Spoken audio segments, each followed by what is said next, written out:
And thank you, everybody. We are filled up. It's wonderful. I have about 14 people who have not yet put down on this clipboard what they're bringing. I have about 12 who have. If I don't get more food, we're all going to be eating pretty slim come this weekend. So please take a look at this list. If your name is on it, make sure you write down or call me later if you don't know. Like, you got to go and confer with a spouse as to what you're bringing.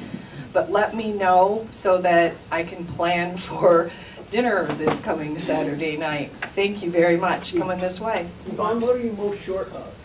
Right now, the most shortages that I have right now are like casseroles or main dishes. I've got a half a dozen desserts. I've got a half a dozen salads. I've got 2 meat dishes, I think. So main course kind of things. Thanks. So whatever you bring enough for 10 to 12 people, and we will eat it. We're going to have starving students there, so you know where to eat. So, Yvonne, that clipboard is not traveling the right way. It's never been here. Thank you very much, Millie and the club, for inviting me to present singers for Lucia di Lammermoor. Now, the first thing you do, we're switching from a Rotary program to an opera. So here's how we do it. Oh. Stage trick, I know.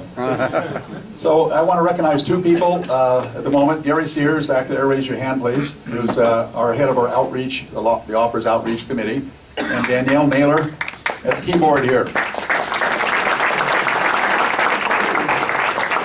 And now it gives me great pleasure to introduce Lucia di Lammermoor, and her other name is Erin Sensero. You can come up here if you want. I'm going to praise you just a little bit. We don't have time for the elaborate bios and accomplishments, but I do have to. I'm supposed to stick to my script as an opera person, and so I'm going to try to do that. She was selected to join the prestigious Young Artist Award at Opera Santa Fe. These are not necessarily in order. She sings widely in such places as Los Angeles, Virginia Opera, Gotham Chamber Opera in New York City.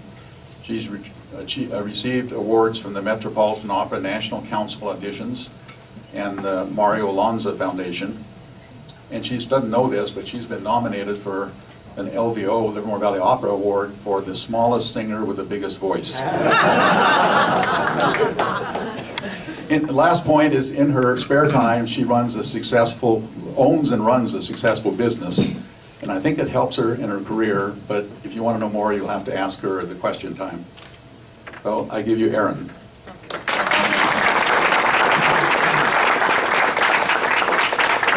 Thank you all. I spin lots of plates. I do not think I need a mic. I don't think we'll want me to be on the mic. But I suppose if I come to regret that, don't be afraid to give me a gentle ear.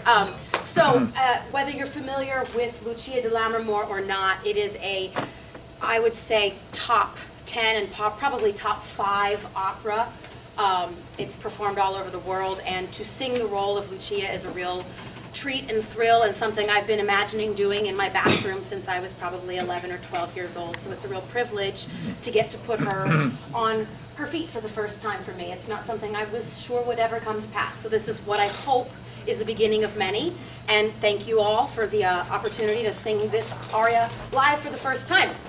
And what I'm going to sing to you is the first section right out of Act 1 when we first meet Lucia, who's a young girl that's just really unfortunately just fated to lose. And she's a pawn in everybody's game and never really has any power, unfortunately. And this is the one moment in the opera when maybe she thinks she might be able to kind of make it all work for her, and she's singing to her nursemaid about a sort of freaky thing, a ghost that she saw, and about a story of death, and she's all too enthralled with it, and it sort of foreshadows to us that something's not quite right with her. And obviously, as the opera ends, she ultimately kills her bridegroom and goes mad. So this is kind of the first inkling that maybe she could have used a little Lexapro before she made it to the altar.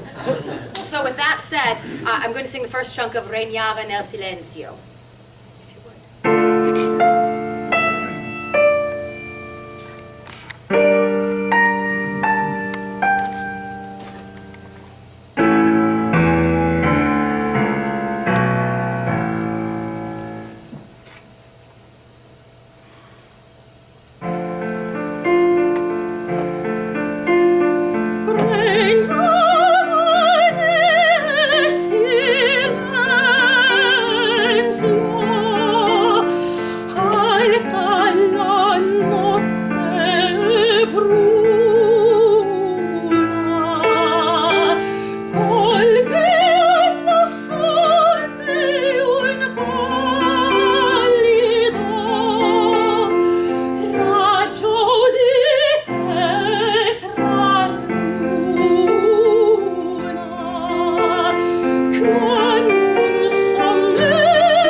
The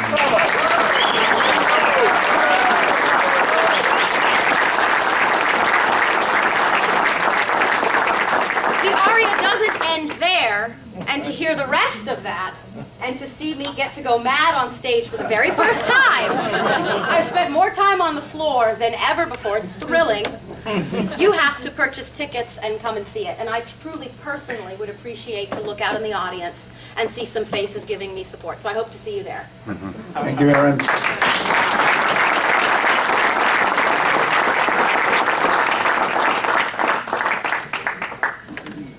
And now it's my pleasure to introduce Candace Evans. Candace, she's had the perfect training to be a stage director. She directs and lectures all around the world. And she was trained as an opera singer. She danced for many years with Wisconsin Ballet, and she toured the world as an actress. So she can very well tell these people how to sing and act. She lives in New York, used to live in New York, now lives in Dallas. But here's, I was at rehearsal. Gotta read this. I wrote this in bright light, so I gotta read it in bright light. Here's a sentence that really typifies, I think, her philosophy in directing. Her focus is on clear and supportive communication to singers, using an integration of voice, mind, and body to release a performance of true emotional and physical freedom. Those are good words, but I want to tell you how I saw that. Just last night, the chorus came for the first time and did a pretty credible job for the first time of rehearsing with these singers who have been here a number of days, is all. But she told the chorus it was a wedding scene. And she told them toward the end, not everybody acts the same thing when they come to a wedding, acts the same way. You don't have to look like everyone else. Some are happy to be there. Others wish the guy's mad because they canceled his fox hunting day and he's grumpy. So choose the kind of mood you want to project and think about how to project that mood. And so that's, I think, she may want to amplify on that or not. But at any rate, one last thing I want to make. Erin's from Washington, D.C., Candace is from Dallas. She barely got out because of the airport freeze. So why does Livermore get these singers from so far away to Little Livermore? I've decided it's highly correlated to climate change or global warming. We contract them to come out here in February, and if they live back there very long, they begin to think sunny California would be a pretty neat place to be in February and March. So that might be part of the reason. I give you Candace.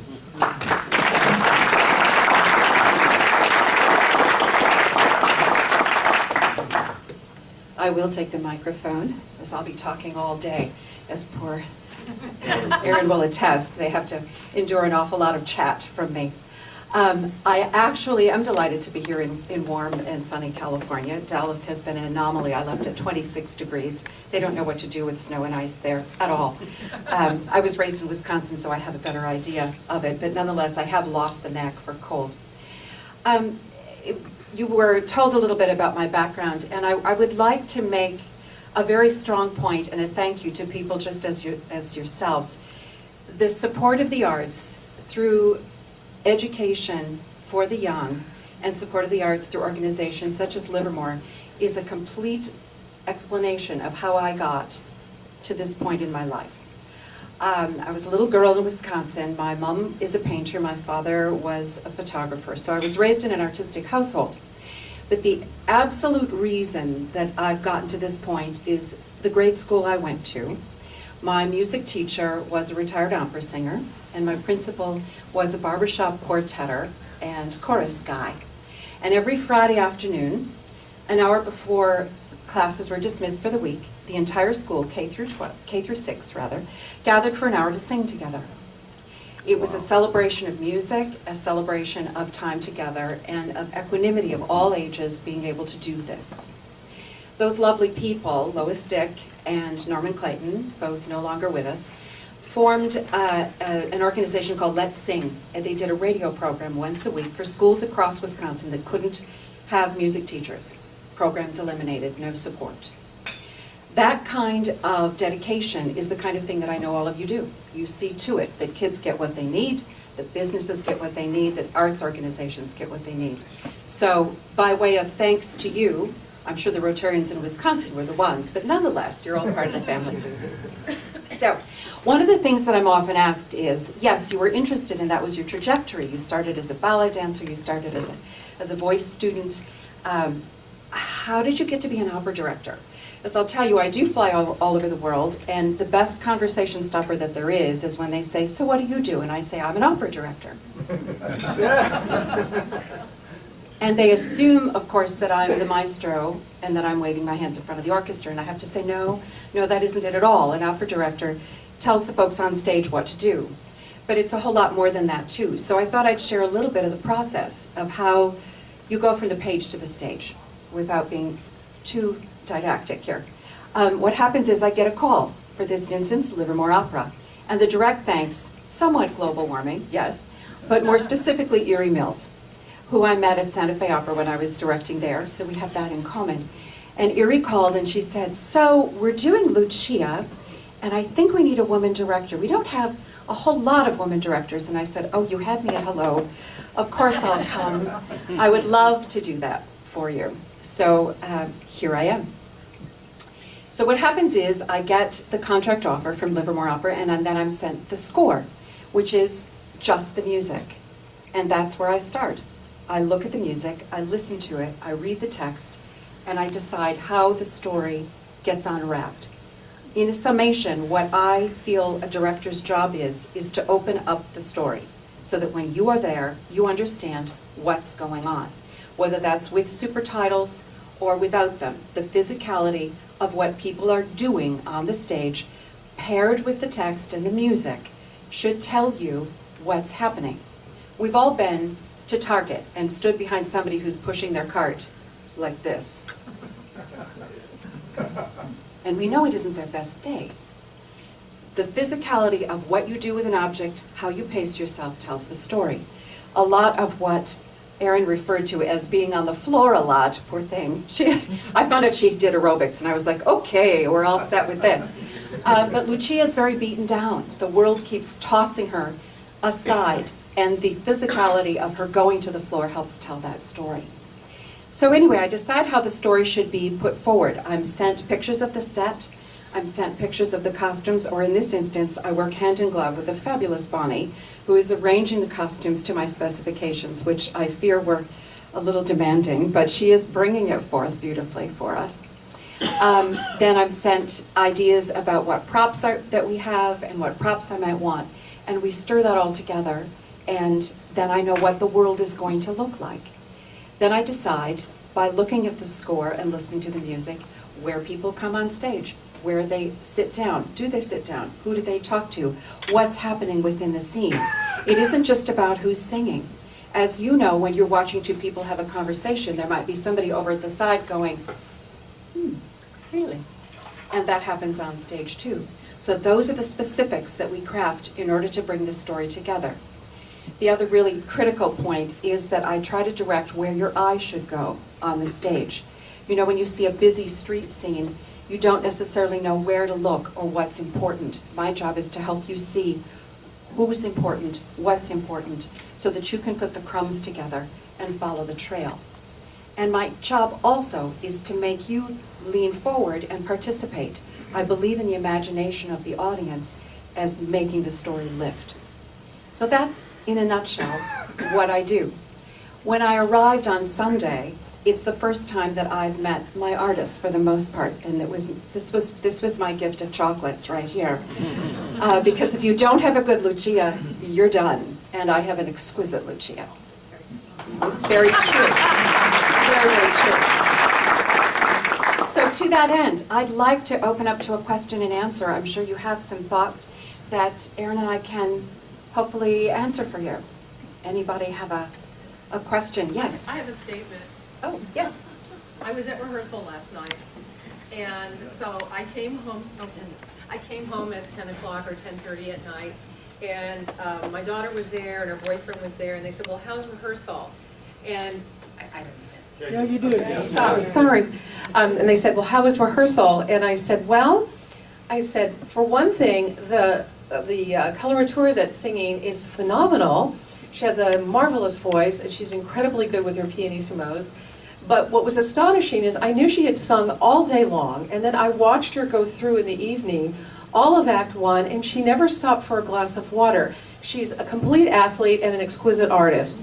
And then I followed up with saying, and it's the best director I've ever had in my entire life. So I thought you were a marvelous director, and I'm looking forward to working with you for the rest of the 2 weeks. Thank you. Goodness, thank you.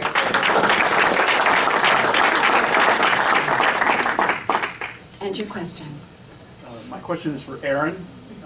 At what age did you realize you had a voice that was going to be capable of, handling opera? I formally decided that I wanted to be an opera singer when I was 8. 8? You heard it right. My mother had to call me in from sledding to tell me Gene Kelly died when I was a little girl. I had tastes. I loved Jane Russell. I don't know why. So as I was obsessed with Marilyn Monroe, and I would watch all of her videos, and I would listen to The Sound of Music on repeat and run around the backyard and sing. And to really answer that story specifically, I'm a big believer that there is no failure in life, there's feedback and redirection. So and there's the point to this, because I believe in that. That's important as a singer, and what you mean, because it's a lot of no, no, no. I was doing children's theater, because that's, of course, I was young and wanted to perform, and if it was a play, I could get the lead role, and if I had to sing, they would tell my mother that I sounded too mature for a little girl. And so, and so quite literally, that's when my mother said, well, okay, we'll get her voice lessons, and we'll kind of go, and it truly happened rather accidentally and quite naturally that I ended up in voice lessons, and then with voice teachers saying okay, and at the right times, teaching me how to sing, and it unfolded really uneventfully because it was the path that was laid out. But it started by me not being able to get a darn part. That's how it started. I'll second that by saying I started my first directing job at 12. Yes, I did. The music teacher I referred to was doing a PTA end-of-year show. And she came to me and she said, I need someone to put together the whole thing. The dance and the music and the stories, and do you think you can kind of craft something? And I said, oh, sure, absolutely. And I went home and I told my mother, who then immediately went, you're in charge of the entire PTA show? I think she thought she'd be there with all her friends and I would embarrass her to bits. I said, yeah, I really like that. But I was the kid that played in the backyard, that all the friends came over and we said, this summer we're doing Alice in Wonderland, or we're doing Peter Pan, get a coat hanger, let's make a hook. So it's there, it's kind of bred in the bone. Other questions? Yes? How do you script movements? Do you have some sort of software program that allows you to do that? I can tell I'm in the IT world of California. Yes and no. The question was, how do I sort of script or notate movements in my score? There is indeed a software program, but it is not as useful for a stage director as it is for a stage manager. A stage manager does the final version, so all the ins and outs and ups and downs and erasures are long since past, and then it's exactly, and it's written with little symbology on, and they hold iPads and just flip the pages. For me, I do my score with the music on one side, and as it flips over, it has the ground plan of that specific scene. I make X's and boxes, alphabet letters for the different people, arrows and circles, and I also highlight my score for the colors of who is singing at a given time. I started that when I was working, my MFA is in classical Shakespearean acting and directing. And the text in Shakespeare, who is talking when and who interrupts who, makes a great deal of difference. And that's when I learned that that extrapolated into music as well. You can watch a parallel line and all of a sudden it goes staccato, staccato, staccato, staccato, and then one person is quiet for a real long time. And it says right on the page that something's happening there. So it's penciled on the back of every page of my music, and then erased a lot. Other questions? Yes?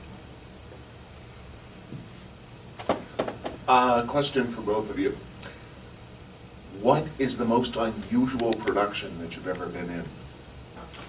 Oh, gosh. I did a double bill last year where I had to wear unusual, also odd, funny, embarrassing. I had my first official, I might not go on, meltdown. I had to wear a wig that was like truly about 2.5 feet tall. And because the whole getup was that I couldn't pass under the arch because my hair was too high. Anyway, the point is that it was supposed to hit the arch, but the arch was too high and they couldn't lower it any further because I'm too short. So calamity ensued where they tried to put me in painting risers that were just too big for my little feet, and put me on a cart and put me on the back of one of the, I mean, it was like ludicrous, and the wig wouldn't stay on, and I mean, that might have been it for me. The oddest situation for me was actually a kind of a disaster one when we had an onstage fire. We were doing, I'm superstitious, so it's the Scottish opera. And in the scene where the witches are going around the fire, the tech designer had decided that they wanted to have just a pit in the floor and use pyrotechnic to send flames up, so that it was rigged below. And that was all well and good, but we were then using rubber cement to solidify the blood that was being tossed by the witches. And it was neglected to be noted that that's quite flammable. And we flung the blood and they hit the pyrotechnics and we had the living flame. And we couldn't extinguish it because the trap, if it closed, would go under the entire stage. So we were making things up, literally, because they couldn't find a fire extinguisher that worked backstage. And finally someone came out with a handheld and sprayed the stage. But the audience in the meantime thought it was the coolest effect they've ever seen. It's just so spectacular. Needless to say, we cut that entire thing that night later. It got great reviews for one night only. Mercifully, nobody got hurt. Yeah. How many different languages do you sing in? I guess. And what's the most difficult language to sing in? Russian. I think that depends on, who you are, what, your background is. For the most part, the bulk of operas are obviously in Italian, French, German, and English. There are some things, the zarzuelas in Spanish. I grew up in the Southwest predominantly, so Spanish and I'm Italian American, so I would say those are the easiest for me. There are obviously operas in Slavic languages, in Czech, in Russian. I haven't sung a cotton pickin' one. I would be terrified if I had to.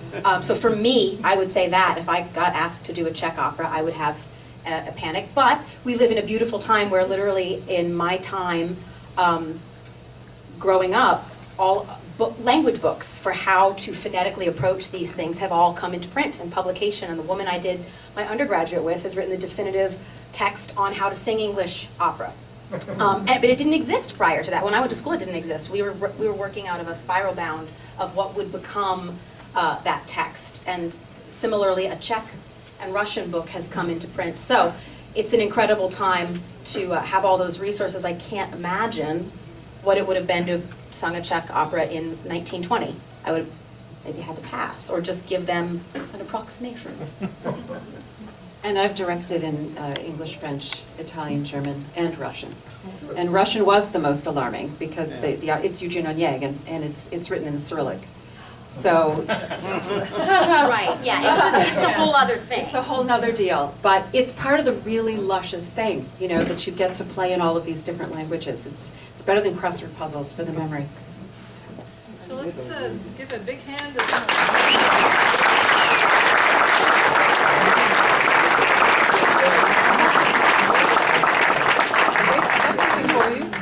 both of you. Good stuff. So what we have is we have some local wine and some local olive oil. So you have your choice. So you as the singer, or should I let the director direct? No, the director directs her to begin first. Okay, so you have your choice of a local nice red wine or a nice olive oil. Okay. True Italian. Thank you. Thank you very much. Thank you, everyone.